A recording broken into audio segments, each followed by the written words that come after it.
The Grand Hall of the Galactic Council buzzed with nervous energy. Hundreds of alien delegates from across the Milky Way sat in tiered rows, their tentacles, appendages, and sensory organs twitching with anxiety. At the center of the hall, a holographic display showed a small blue planet, Earth. Zexnal, the council's leader, raised all four of his upper limbs for silence. His crystalline body glimmered under the soft light of the hall. Esteemed colleagues, Hexnal's voice echoed, translated instantly into thousands of languages. We face a crisis unlike any in our long history. The room fell silent. Even the gaseous collective stopped their usual whispered hissing. Humanity, Zexnal continued, has become a threat we can no longer ignore. Murmurs rippled through the assembly. An arachnoid delegate clicked its mandibles in disagreement. Surely you exaggerate, Zexnal. These humans are barely spacefaring. How can they threaten us? Zexnal's crystalline form pulsed red with frustration. Observer Kritlik, show them the footage. A new hologram appeared, displaying scenes that made many delegates recoil in horror. Humans fighting each other with primitive weapons, then with increasingly deadly technology. Nuclear explosions, orbital weapons platforms, and finally, a human warship destroying an alien scout craft that had ventured too close to Earth. This species, Zexnal explained, has spent its entire history at war. With itself, with its environment, and now with us. Their drive for conflict is unparalleled. A chlorophyllian representative raised a leafy tendril. But surely, their aggression is born of ignorance. Once they join the galactic community. No, the shout came from Vrax, a battle-scarred veteran of the Galactic Defense Force. All eyes turned to the grizzled warrior. You don't understand. I studied their history. These humans don't just fight. They live for it. They romanticize it. They make art about it. In just a few centuries, they'd gone from primitive projectiles to weapons that can crack planets. The hall erupted in panicked chatter. Zexnal pulsed for order, but the fear was palpable. Vrax continued, his voice cutting through the chaos. And it's not just their weapons we should fear, it's their minds. Humans are adaptable in ways we can't fathom. They see a problem, and instead of going around it, they smash through it. And then they write a song about how they smashed through it. A nervous laugh rippled through the room, quickly replaced by uneasy silence. Zexnal's form shifted to a calming blue. What Vrax says is true. Our simulations show that if humanity enters a full-scale war with the galaxy, the devastation would be unthinkable. The arachnoid delegate clicked again, this time in resignation. So what do you propose, Zexnal? Destroy them before they can threaten us. A collective gasp echoed through the chamber. Preemptive extinction was the gravest action the council could take. Zexnal pulsed a deep purple of contemplation. No, destruction is not the answer. We need containment, isolation. We must keep humanity trapped in their own star system until we can find a way to neutralize their warlike nature. The delegates buzzed with a mix of relief and skepticism. A containment field around an entire star system had never been attempted before. As the council debated the logistics of such an immense undertaking, a small, overlooked delegate from an ancient race raised a spindly arm. Esteemed colleagues, the ancient one's voice was barely a whisper, yet it carried a weight that silenced the room. I fear we make a grave mistake. Yes, humans are dangerous. Yes, they are unpredictable. But they are also something else, something we have not seen in eons. The delegate's eyes, filled with the wisdom of millennia, scanned the room. They are innovators, dreamers. In all our long history, we have never encountered a species that can imagine and create as humans do. To contain them would be to lose something precious.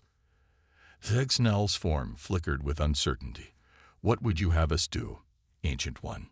The old delegate smiled, a gesture that transcended species. I would have us watch, learn, and when the time is right, extend a hand in friendship, For if we can guide humanity's passion for conflict into a passion for exploration and discovery, the galaxy will never be the same. The council chamber fell into a contemplative silence. The fate of humanity, and perhaps the galaxy, hung in the balance. As the delegates pondered their next move, the image of Earth continued to spin slowly in the center of the room, a small blue marble containing a species that could either doom or save them all. The sleek alien ship descended through Earth's atmosphere, its cloaking technology rendering it invisible to human eyes. On board, Ambassador Zira of the Galactic Council felt her 3 hearts racing with anticipation. This was to be the first official contact between their advanced civilization and humanity. "Remember," Zira addressed her team, her translucent skin shimmering with nervousness, "we must be cautious. These humans are unpredictable." As the ship touched down in a secluded forest clearing, Zira took a deep breath of filtered air. The fate of galaxies might hinge on this meeting. Miles away, in a top-secret military bunker, General Sarah Martinez stared at a screen showing an anomaly in the forest. "What the hell is that?" she muttered, reaching for the red phone. Back in the clearing, Zira and her team of 5 emerged from their ship. They marveled at the lush green vegetation, so different from their sterile worlds. "It's beautiful," whispered Clicks, the team's biologist, his antenna twitching with excitement. Suddenly, the sound of rotors filled the air. 3 military helicopters appeared over the tree line, spotlight beams cutting through the twilight. Zira's translator crackled to life, decoding the human speech. "Unidentified visitors, you are trespassing on United States territory. Stand down and prepare to be detained." Panic surged through the alien team. This wasn't the peaceful greeting they had hoped for. "We come in peace," Zira shouted, her words translated into booming English. "We are representatives of the Galactic Council." The helicopters landed, and soldiers poured out, weapons raised. General Martinez stepped forward, her face a mask of stern authority. "I am General Sarah Martinez of the United States Armed Forces," she announced. "Identify yourselves and state your purpose." Zira stepped forward, her form shimmering with stress colors. "I am Ambassador Zira of the Galactic Council. We come to open diplomatic relations with humanity." Martinez's eyes narrowed. "And you thought landing unannounced in a military zone was the way to do that?" Before Zira could respond, Clicks, overcome with curiosity, rushed forward to examine a flowering plant. A nervous soldier, startled by the alien's sudden movement, fired a warning shot into the air. Chaos erupted. The alien security officer, Grex, activated a personal force field, interpreting the gunshot as an attack. The shimmering barrier knocked back several soldiers, escalating tensions further. "Stand down."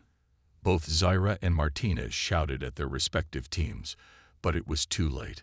A firefight broke out. Human bullets bounced harmlessly off alien shields, while non-lethal alien stun blasts sent soldiers sprawling. Amidst the mayhem, a young soldier named Jake Cooper made a split-second decision. Instead of firing, he threw down his weapon and raised his hands. "Stop. Just stop," Jake yelled. "Look at them. They're not attacking. They're defending. We're making a huge mistake." His words cut through the chaos. Slowly, the fighting ceased. Humans and aliens alike looked at each other, panting and confused. General Martinez, seeing the situation spiraling out of control, made a bold move. She unholstered her sidearm and placed it on the ground, then stepped toward Zira with open hands. "Ambassador," she said, her voice tight but controlled, "I believe we've gotten off on the wrong foot. Perhaps we can start over." Zira, recognizing the human gesture of peace, deactivated her personal shield. "Yes, General. I believe that would be wise." As tensions slowly eased, Jake approached Clicks, who was cowering behind a tree. "Hey there," Jake said softly, crouching down. "That plant you were looking at? It's called a daisy. Pretty, isn't it?"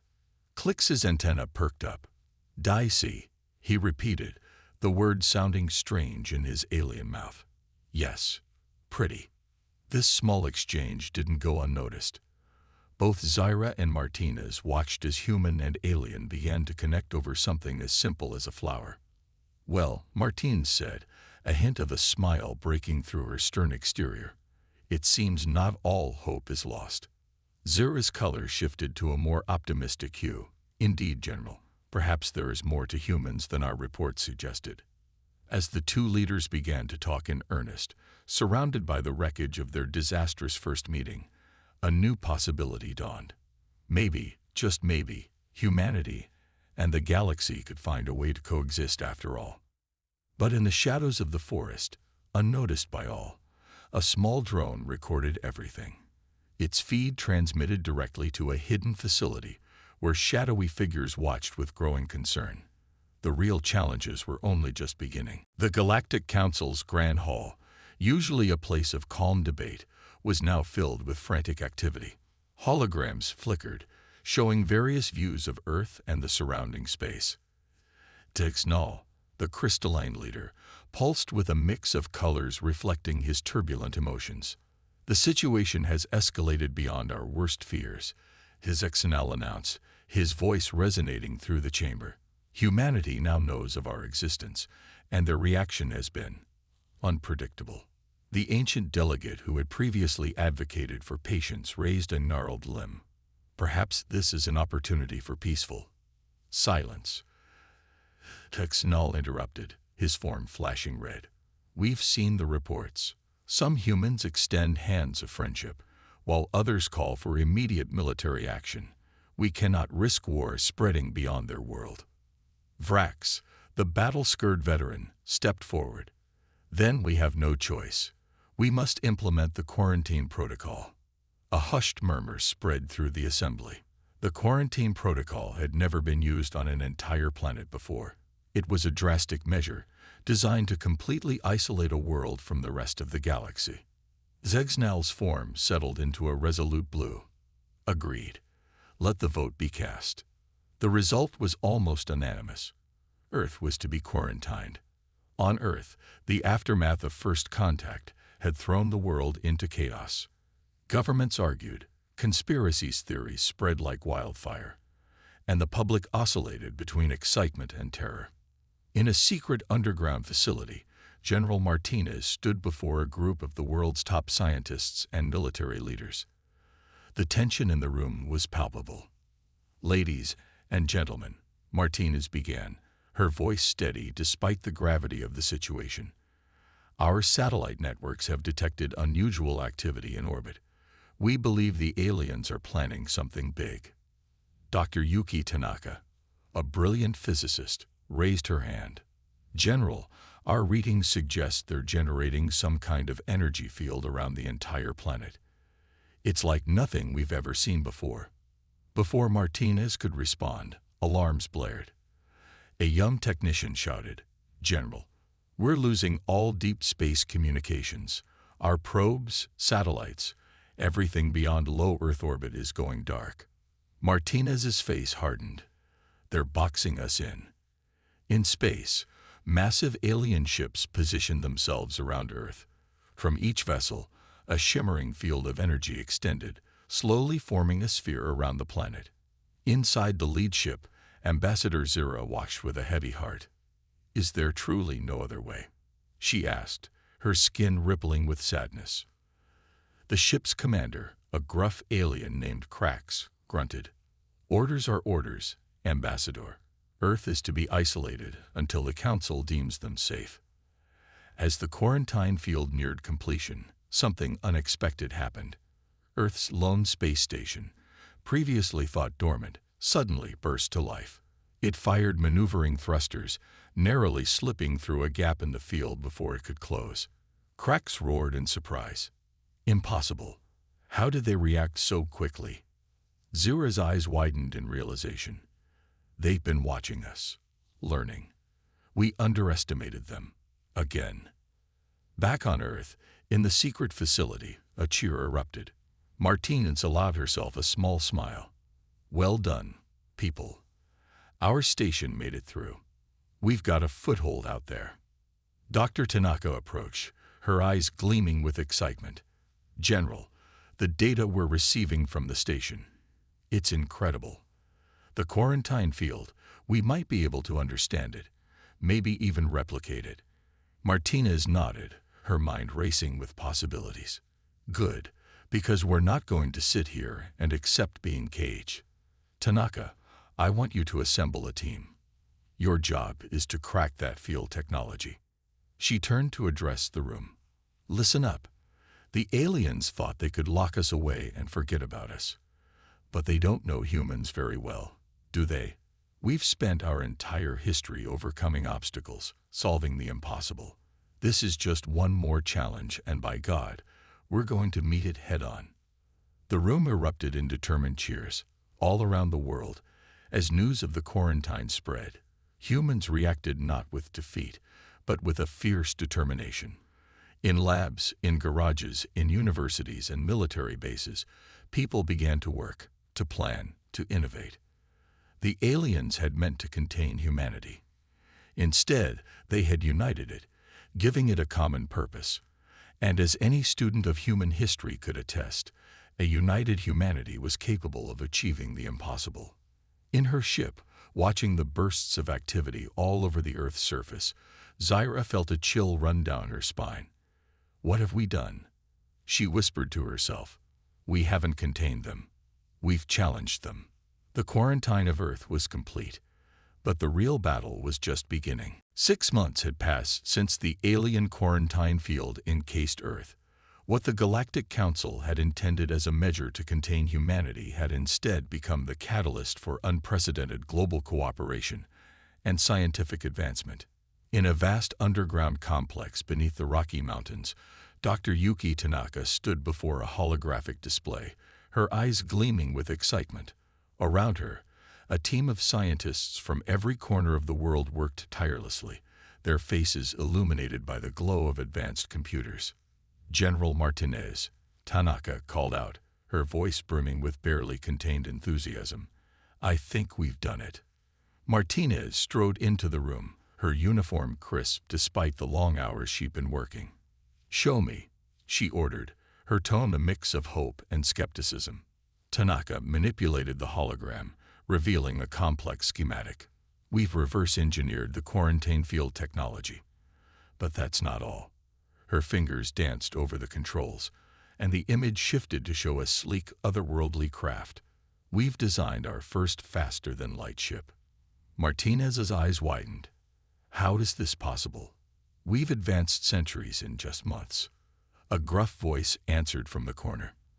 It was Jake Hooper, the young soldier from the first contact incident, now a liaison between the military and scientific teams. It's because we had to, General. Necessity is one hell of a motivator. Tanaka nodded in agreement. The alien technology gave us a starting point, but it's human ingenuity that brought us here. We didn't just copy their tech, we improved it. High above Earth, cloaked in stealth technology that even the quarantine field couldn't detect, the space station, humanity's hope, had become a hive of activity.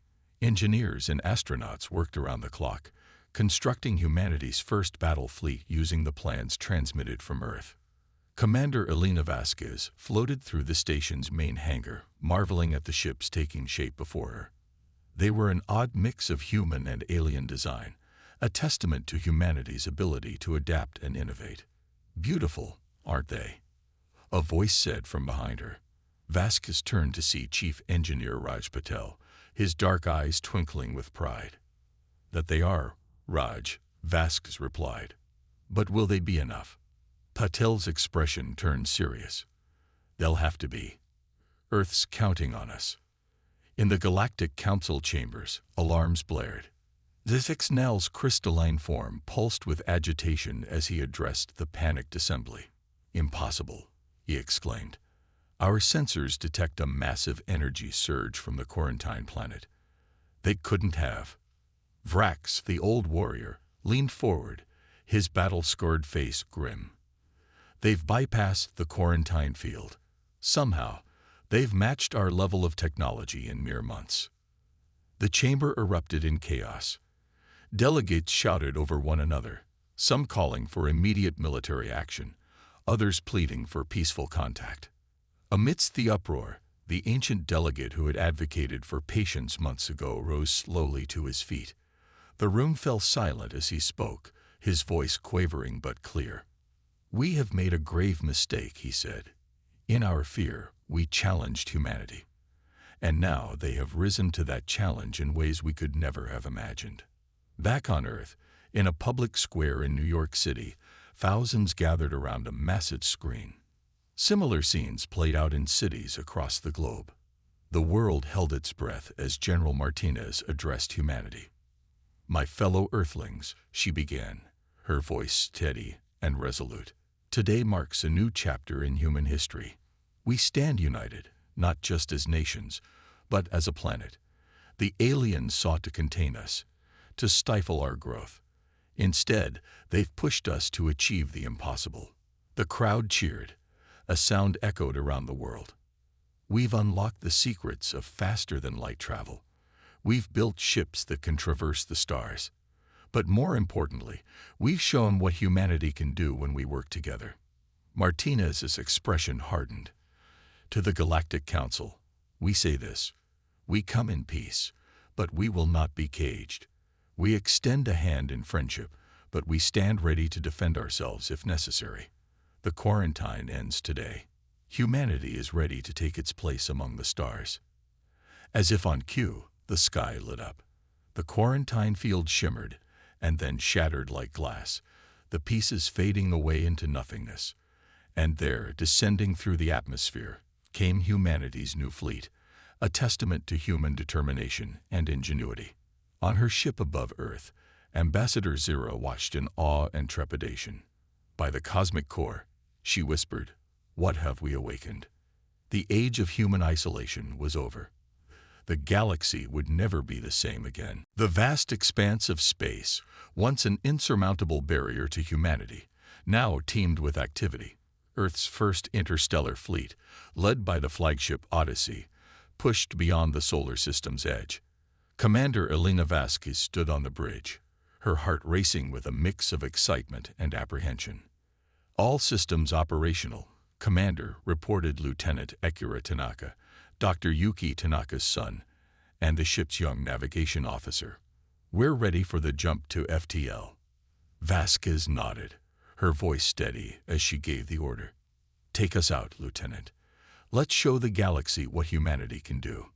The fleet engaged their faster-than-light drives, the stars blurring into streaks of light. Humanity had officially entered the galactic stage. In the Galactic Council's military headquarters, alarms blared. Fleet Admiral Zorn, a hulking reptilian being, bellowed orders to his subordinates.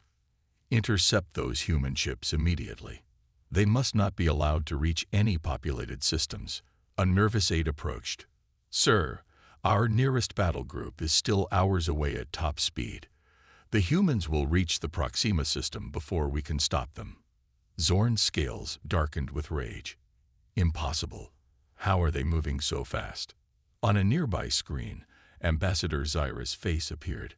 "Admiral, please reconsider this course of action. We don't know their intentions. This could lead to—" "Silence!" Zorn roared. "Your sympathy for these primitives is noted, Ambassador, but I will not allow them to threaten our civilization." Back on the Odyssey, alarms suddenly blared. Jake Cooper, now serving as tactical officer, called out, "Commander, multiple ships approaching at high speed. Energy signatures match Galactic Council warships." Vasquez's jaw tightened. So much for a peaceful first contact. "Battle stations, everyone. Let's show them what we can do." The human fleet spread out in a defensive formation that would have been impossible months ago. Years of war games and military history were about to be put to the test against an alien foe. The Galactic Council ships dropped out of FTL, their weapons charged. A transmission crackled through. "Human vessels, this is Admiral Zorn of the Galactic Council Defense Force. Power down your ships and prepare to be boarded. This is your only warning." Vasquez stepped forward, her voice calm but firm. This is Commander Vasquez of Earth. We come in peace, seeking dialogue. Your quarantine was unjust, and we. Zorn cut her off. You were contained for the safety of the galaxy. Your warmongering species cannot be allowed to spread. Before Vasquez could respond, Zorn's flagship opened fire. Evasive maneuvers. Vasquez shouted. The Odyssey banked hard, the energy blast barely missing its hull. What followed was a dance of death among the stars. Human ships, smaller and more agile, darted between the lumbering alien warships. Years of simulated combat and humanity's knack for unconventional tactics were put to the test. Jake's voice cut through the chaos. Commander, I found a weakness in their shields, sending targeting data to all ships. Vasquez nodded grimly. All ships, concentrate fire on the designated points. Let's end this quickly. The human fleet moved with uncanny coordination. Precision strikes hit the alien ships exactly where their shields were weakest. One by one, the massive Council warships found their systems disrupted, weapons disabled. Admiral Zorn watched in disbelief as his fleet was systematically neutralized. Not destroyed, but rendered impotent. Impossible, he muttered. How could they have developed such tactics so quickly? On the Odyssey's bridge, a cheer went up. They had won their first interstellar battle without destroying a single enemy ship. Vasquez allowed herself a small smile before opening a channel to the disabled alien flagship. Admiral Zorn, this is Commander Vasquez. Your ships are disabled, but your crews are unharmed. We could have destroyed you, but that's not our way. Now shall we discuss terms for opening peaceful dialogue? Silence filled the communication channel for a long moment. Then, Admiral Zorn's voice came through, tinged with a mix of anger and grudging respect. It seems we have underestimated you, humans. Perhaps there is something to discuss after all. As the human fleet took up positions around the disabled alien ships, news of the skirmish spread across the galaxy at FTL speeds. Humanity, the quarantine species, had not only broken free, but had bested one of the Council's most experienced fleet commanders. In distant worlds, beings of all shapes and sizes watched in awe and fear. The age-old question echoed across the stars. What would humanity do next? The galaxy held its breath, waiting to see if these newcomers would prove to be harbingers of war or ambassadors of peace. The grand hall of the Galactic Council buzzed with nervous energy. Representatives from 1,000 worlds murmured amongst themselves, their varied forms creating a tapestry of alien life. At the center of it all stood a small delegation of humans, led by Dr. Yuki Tanaka and General Sarah Martinez. Zugznal, the crystalline leader of the council, pulsed with a mix of colors as he called for order. Delegates of the galaxy, we face an unprecedented situation. The humans have broken their quarantine and demonstrated military capabilities beyond our expectations. A ripple of unease passed through the assembly. Martine stepped forward, her voice clear and steady. We come in peace, but we will not be caged or treated as lesser beings. Earth demands equal status and freedom of movement within the galaxy. The hall erupted in a cacophony of alien voices. Some called for war, others for acceptance. Amidst the chaos, Ambassador Zira made her way to the human delegation. Dr. Tanaka, General Martinez, she said, her translucent skin shimmering with concern. I fear this situation may escalate beyond our control. Many species see humans as a threat.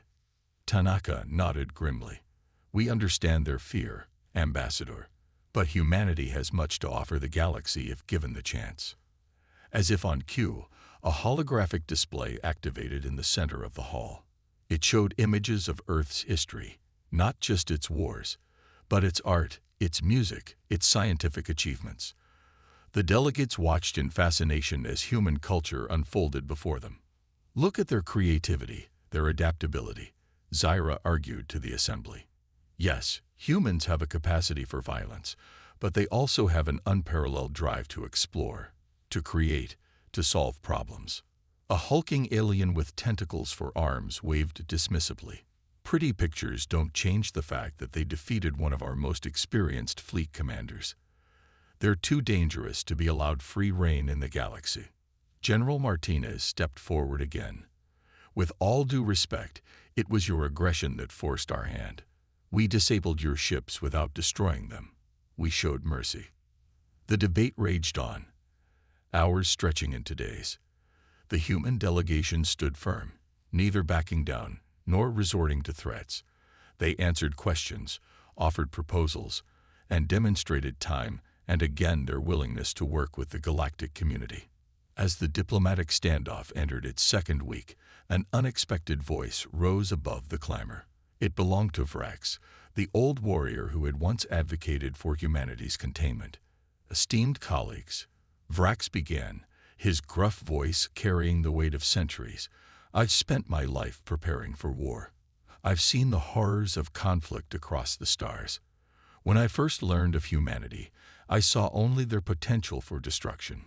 The hall fell silent, all eyes on the battle-scarred veteran. But now, Vrax continued, I see something else. I see a species that, when pushed to the brink, shows innovation over surrender. When faced with an overwhelming force, they chose tactics over brute strength. And when victory was in their grasp, they chose mercy over vengeance. Vrax turned to face the human delegation directly. Humans are indeed dangerous. But perhaps that's exactly what this galaxy needs. A murmur of surprise rippled through the assembly. Zixnal's crystalline form pulsed with curiosity. Explain yourself, Vrax. The old warrior gestured towards the humans. For millennia, we've maintained a fragile peace in the galaxy, but we've also become stagnant, complacent.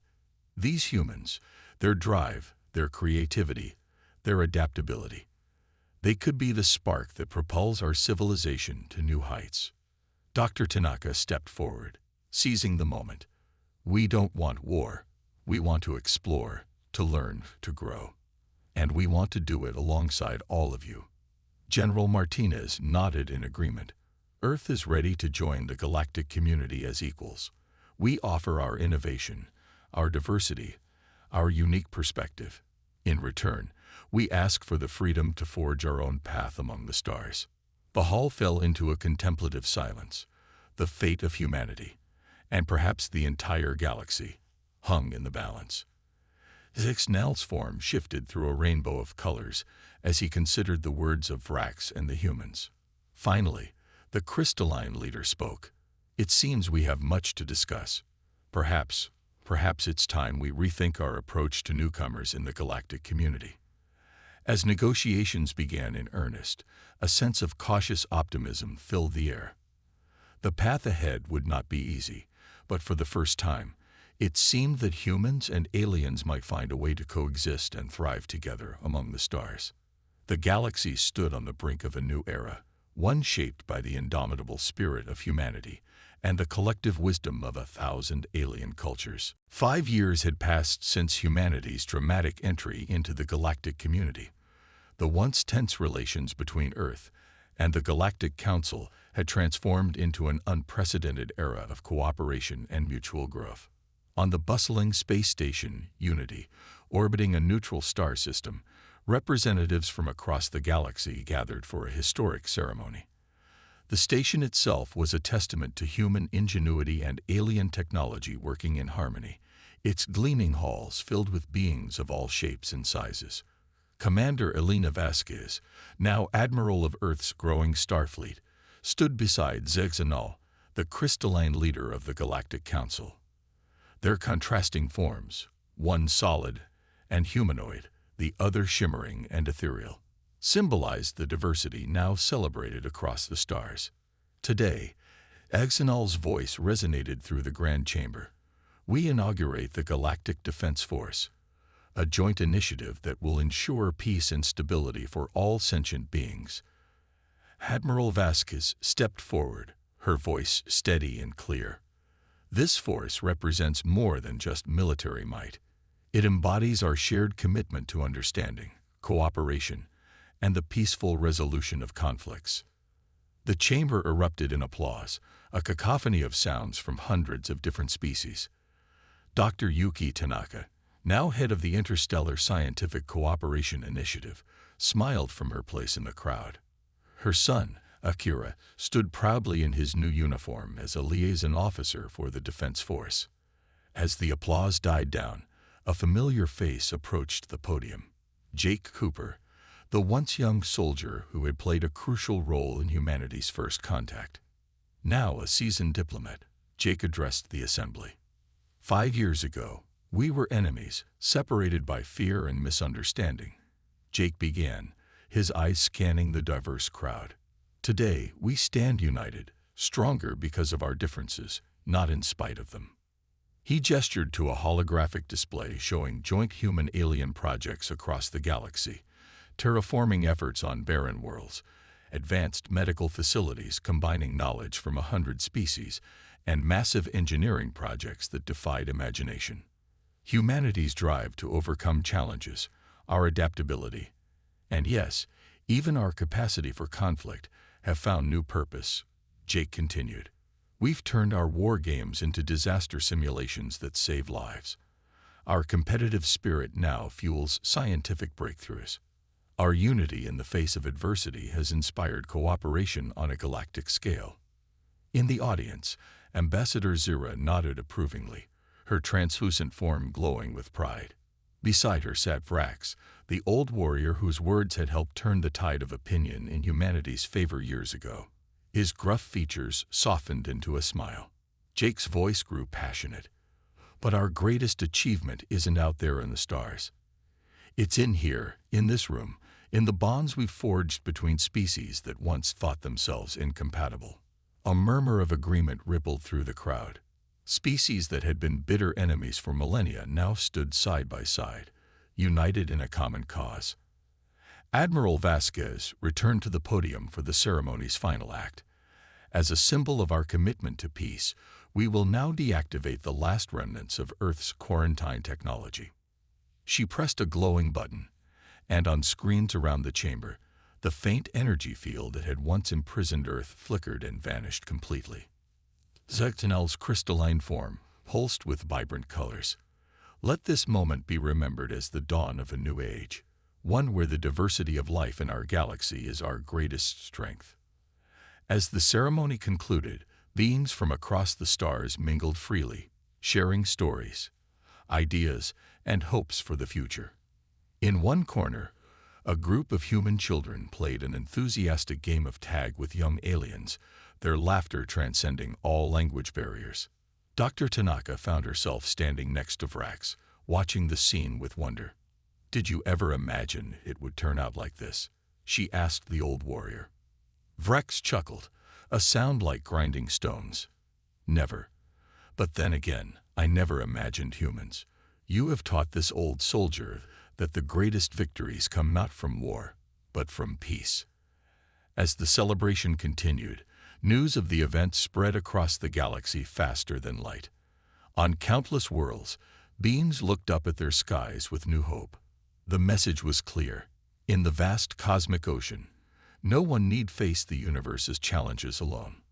Humanity had come to the stars ready for war, but had instead become the catalyst for an unprecedented peace.